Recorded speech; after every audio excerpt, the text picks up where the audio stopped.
Bueno, buenos días, buenas tardes, buenas noches. Vamos a los famosos podcasts que están complementando, están siendo muy útiles a cada una de nuestras presentaciones. La última, que estuvo relacionada con la posibilidad de una guerra termonuclear, es un tema muy extenso, muy complejo, técnicamente lleno de características, vicisitudes, características. Entonces viene muy bien, vamos a contestar las preguntas y de esta forma complementar un programa que yo creo que en este formato es muy útil, de solamente una hora, ya que permite a la gente concentrarse en otras actividades y que después eleve su pregunta y de esta forma les podamos contestar. Bueno, vamos a contestar las preguntas del último programa relacionado con la posibilidad de una guerra termonuclear. Nos pregunta Jacqueline Rodríguez, ¿cuál sería el evento específico para el uso de armas nucleares? Bueno, Jacqueline, no hay un evento específico. Lo que sí se pueden establecer son criterios de uso, es decir, lo que nosotros apreciamos, que algunos de los beligerantes que poseen armas nucleares podría decidir usarlas. Este criterio es la imposibilidad que puedan tener las fuerzas convencionales, es decir, no nucleares, de detener un avance de fuerzas convencionales. Vamos a una explicación gráfica, los efectos de poder entenderla. Vamos a suponer, por ejemplo, que Rusia inicia una guerra contra la OTAN, contra los Estados Unidos, y numerosas fuerzas terrestres, aéreas y navales comienzan a cruzar sus fronteras y amenazar sus centros de poder. Bueno, eso sería una circunstancia, un criterio donde con toda certeza el presidente de Rusia, Vladimir Putin, podría decidir y optar por el uso de armas nucleares. Podemos también colocar otras circunstancias no tan graves o no tan nítidas como esta. Por ejemplo, si Rusia, por alguna circunstancia, hundiera, por ejemplo, un portaaviones nuclear norteamericano en alguna mar del mundo, Estados Unidos podría considerar esta agresión como lo suficientemente importante como para tomar represalias nucleares. Obviamente, esto no es un criterio de blanco-negro, yo no tengo la certeza, simplemente son elucubraciones, apreciaciones que uno hace en función de las declaraciones que han hecho los respectivos presidentes y también de lo que es su doctrina de guerra. Bueno, vamos a la próxima pregunta. Una pregunta interesante, la hace Macriforro, o Pocho, según él se hace llamar. Me da gracia el nombre. Pero la pregunta es interesante. Él nos pregunta si las instalaciones militares de Gran Bretaña en Montplissan, en las Islas Malvinas, merecerían un ataque nuclear. Bueno, antes de contestar directamente la pregunta, vamos con algunas precisiones. La primera, vamos a desmitificar. En Malvinas no hay una fortaleza militar británica. En realidad lo que hay es una guarnición relativamente pequeña, que no tiene muchas cosas, ya la vamos a detallar, y que se encuentra, la conozco personalmente porque he estado, a unos 70 kilómetros de Puerto Argentino. ¿Qué es lo que hay? Empezando por las fuerzas navales, hay un buque polar que está en forma permanente, que recorre toda la zona insular, Georgias, las Islas Orcadas, los mares del sur, que es un buque que no está armado. Después, sin tener destino en ese lugar, suelen visitar en forma bastante frecuente a las islas, ya sea fragatas de distinto tipo, de carácter misilístico, y también submarinos nucleares, pero no tienen su base ahí.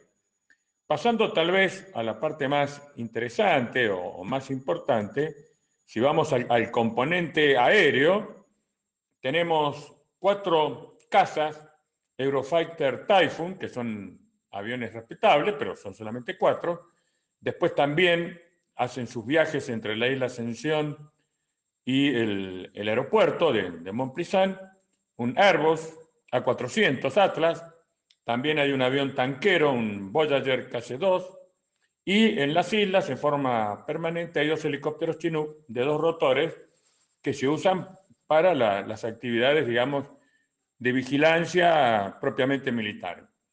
La parte terrestre es la más humilde, hay un elemento de comunicaciones, yo aprecio que son elementos de escucha, que escuchan nuestras conversaciones radioeléctricas, También hay elementos de defensa antiaérea de corto alcance, no merecen mayor relevancia, y también con isleños, es decir, con gente que no viene de Gran Bretaña, sino que vive en ese lugar, se han conformado distintos elementos de reserva de pequeña magnitud del orden de los 100 a 200 hombres que entrenan y que serían el primer elemento de respuesta a una agresión o no por parte de la República Argentina.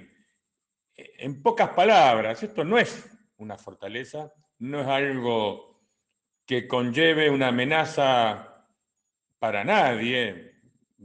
No digo con esto que está justificado que estén ahí, por supuesto que su presencia es ilegal y que como argentino deseo firmemente que se vayan, pero desde el punto de vista, como analista que soy, no constituyen un gran peligro.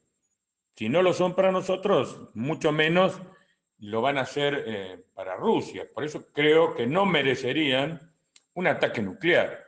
Por supuesto, si la guerra se extendiera, como ya sucedió en la Primera y Segunda Guerra Mundial, puede ser que en sus proximidades se den combates. Ya el famoso almirante Grant von Spee fue hundido en la Primera Guerra Mundial ahí, muy cerca de las Islas Malvinas, y también recordemos que durante la Segunda Guerra Mundial, justamente el famoso crucero de bolsillo que llevaba su nombre, el Gran Bon Spee, fue hundido en el Río de la Plata por su propia tripulación cuando no se le permitió reparar sus máquinas en el puerto de Montevideo. Es decir, la guerra es un camaleón, no sabemos cómo va a evolucionar ahora.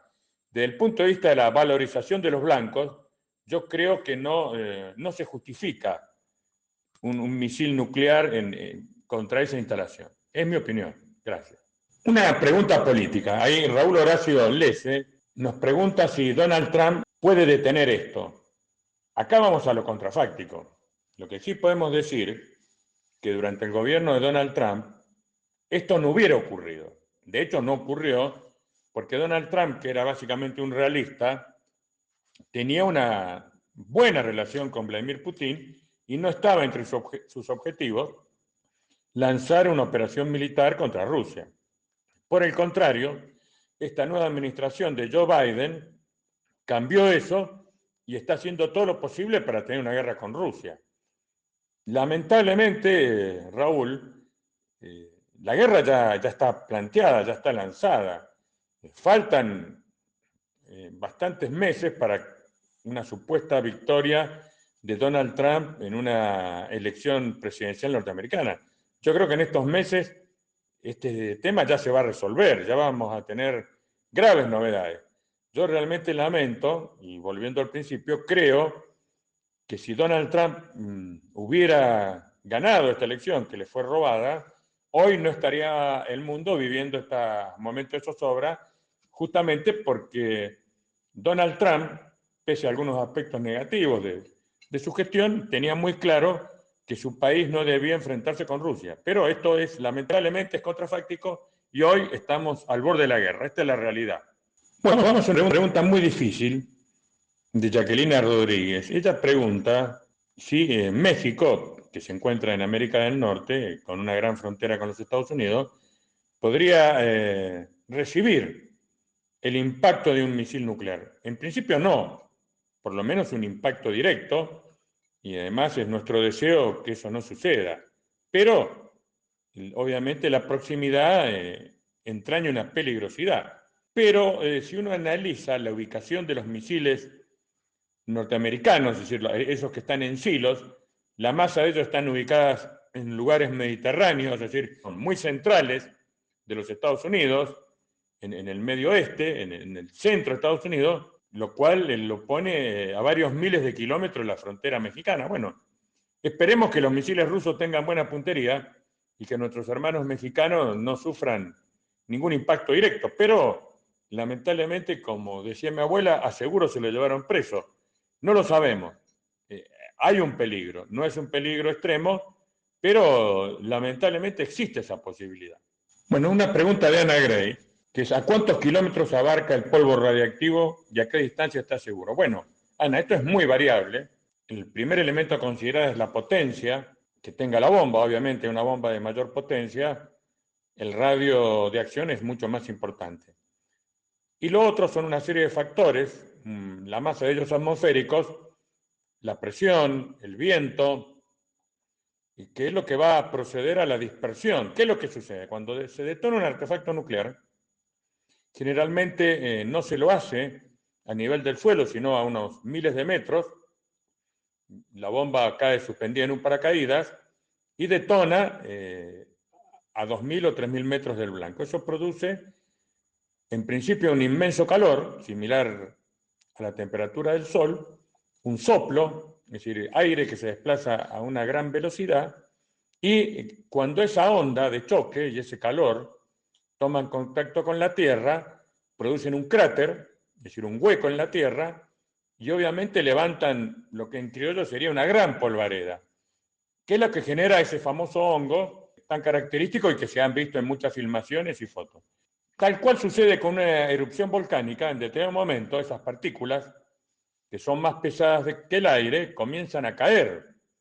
Por eso se llama lluvia radioactiva. No es que caiga agua, ese polvo, en forma de corpúsculos, comienza a caer sobre la Tierra y obviamente está altamente contaminado, ya que contiene radiación, por más que sea básicamente tierra, que tanto puede ser ingerido por vía respiratoria o en forma vesicante, es decir, con el contacto de la piel ya produce o puede producir enfermedades ya sea inmediatas o a mediano o largo plazo.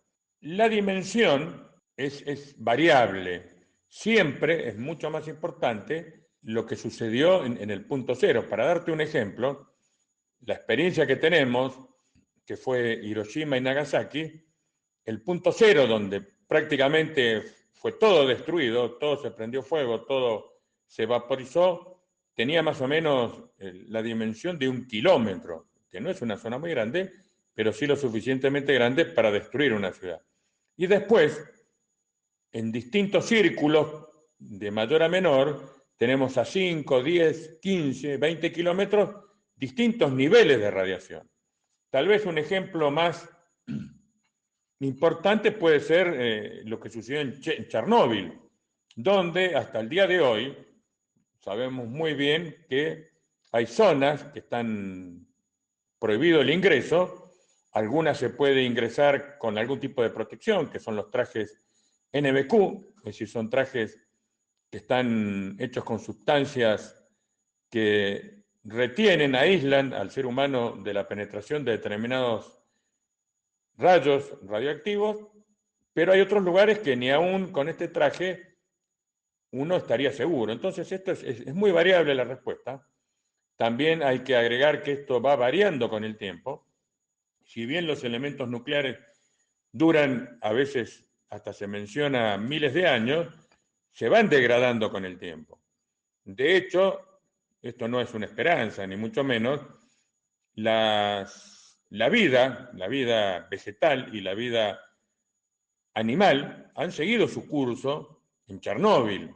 Es decir, los peces han seguido reproduciéndose, los pájaros, las plantas, por supuesto, se han detectado grandes anormalidades genéticas, gran cantidad de enfermedades cancerígenas.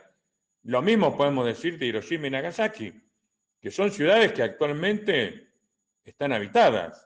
Es decir, con esto no quiero minimizar lo que puede ser una explosión nuclear, pero tampoco caer en un extremismo absoluto de que una explosión nuclear anula toda posibilidad de vida. Obviamente que representa una gran amenaza.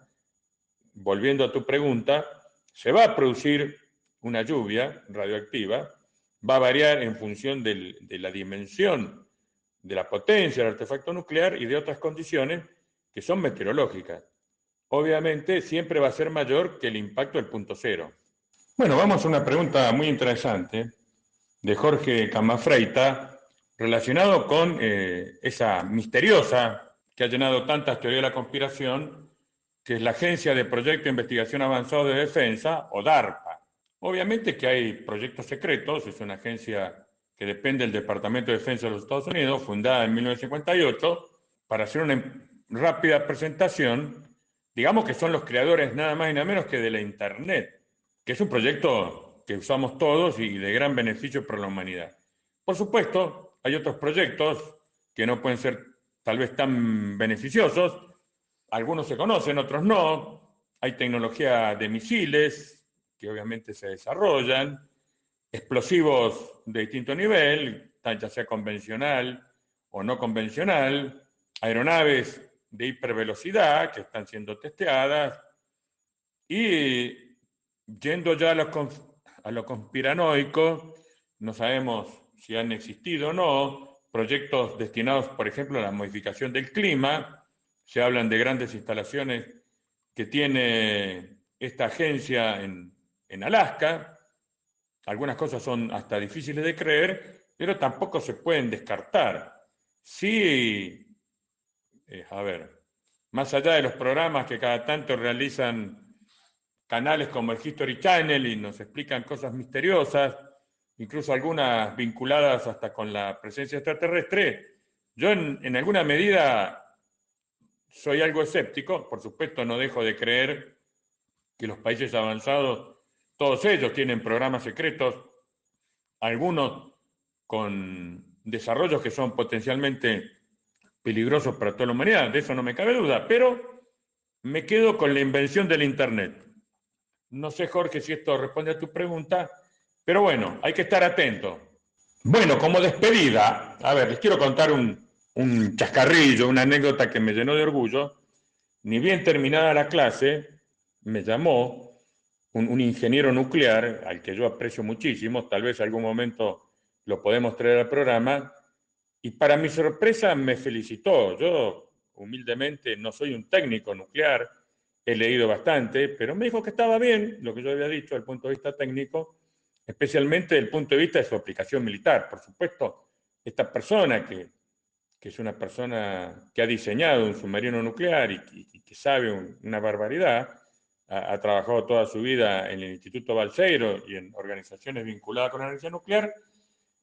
Algún día con Ivonne lo traeremos al programa y mucho mejor que yo nos va a explicar cuestiones vinculadas con esta cuestión tan compleja que es la cuestión nuclear. Pero quería compartir este momento de felicidad.